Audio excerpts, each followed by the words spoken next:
KTN खिलाफत news, खबरें आपकी नजरिया हमारा। नमस्कार दर्शकों, आप देख रहे हैं KTN खिलाफत न्यूज। मैं हूं शकील सिद्दीकी। दर्शकों, जैसा कि आप जानते हैं, इन दिनों ज्ञान व्यापी मस्जिद को लेकर न सिर्फ हिंदुस्तान में बल्कि देश के दुनिया के तमाम देशों में इसकी चर्चाएं चल रही हैं। वहीं आपको बता दें कि कल शुक्रवार को ज्ञान व्यापी मस्जिद पर बड़ी संख्या में लोग जुमे की नमाज अदा करने पहुंचे। हालांकि पुलिस प्रशासन ने यह कहकर लोगों को वापस कर दिया कि मस्जिद में सिर्फ 700 लोगों के नमाज पढ़ने की ही क्षमता है। फिर भी मस्जिद के बाहर लंबी कतारें लोगों की देखी गई। वहीं इस मामले में नया मोड़ आते दिख रहा है। सुप्रीम कोर्ट ने ज्ञानव्यापी केस को जिला जज को किया ट्रांसफर। सुप्रीम कोर्ट ने इस पर टिप्पणी करते हुए कहा कि ज्ञानव्यापी मामले की सुनवाई तजुर्बेकार और सीनियर जजों को करनी चाहिए, क्योंकि ये मामला जटिल और संवेदनशील है।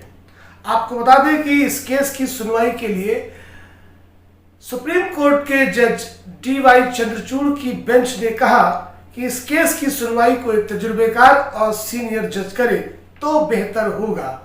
वहीं सुप्रीम कोर्ट ने ज्ञानव्यापी मामले के सर्वे रिपोर्ट के हिस्सों को लीक न करने का भी निर्देश दिया। आपको बता दें कि बाबरी मस्जिद के फैसले को लेकर लोगों में काफी संशय देखा गया था। सुप्रीम कोर्ट ने उस पर जिस तरह से फैसला किया था और वो फैसला जिस तरह से किया गया था, उस पर लोगों को इसलिए भी संदेह हुआ क्योंकि 1991 में जो कानून बना था प्लेसेस ऑफ वर्शिप का, कि 1947 के से जो भी धार्मिक स्थल है उनकी यथास्थित बनाई रखी जाए। उन्हें अगर मंदिर है तो मंदिर रहेगा और मस्जिद है तो मस्जिद रहेगी, भले ही क्यों ना मस्जिद में ऐसे चिन्ह या ऐसे निशानात मिले जिसके आधार पर उसे मंदिर करार दिया जाए।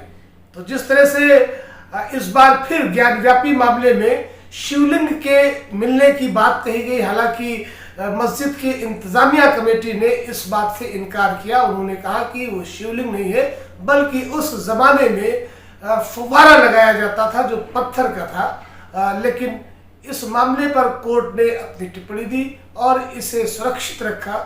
और वहीं पर कुछ और भी सर्वे रिपोर्ट पे निकल कर आया कि जहां पर इमाम नमाज पढ़ाते हैं वहां पर स्वास्तिक का चिन्ह है, या फिर दीवारों पर फूल पत्ती या कमल या ऐसी आकृतियां पाई गई। इस पर भी ज्ञानव्यापी मस्जिद की इंतजामिया कमेटी ने तर्क दिया। उन्होंने कहा कि ये जो फूल पत्तियां आकृतियां दिखाई दे रही हैं मस्जिद की दीवारों पर, मस्जिद में, ये दीन इलाही यानी कि अकबर ने ज्ञानव्यापी मस्जिद की स्थापना की थी उस जमाने के ये चिन्ह है, क्योंकि उस वक्त मंदिर और मस्जिदों में इस तरह के प्रतीक चिन्हों को लगाया जाता था। और दीन इलाही में जिस तरह का जिक्र आता है कि मस्जिदों में भी इस तरह के स्वास्तिक या इस तरह के प्रतीक चिन्हों को अंकित किया जाता था। फिलहाल इस मामले की सुनवाई काशी जिला जज को हस्तांतरित कर दी गई है।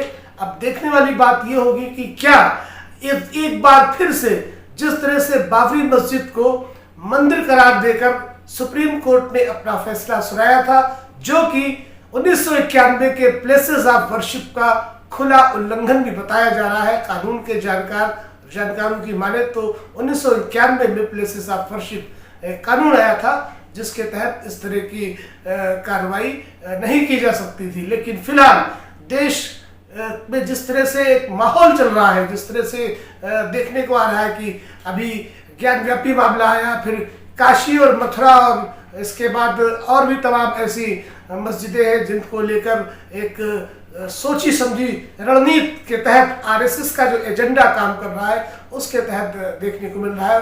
अदालतें अपना फैसला स्वतंत्र रूप में करती है, लेकिन बीते कुछ सालों से देखा जा रहा है कि अदालतों पर मौजूदा सरकार और इनके संगठन हावी होते चले जा रहे हैं। फिलहाल हमारे देश में एकता अखंडता की बयार पहले से बही है और अभी भी चल रही है।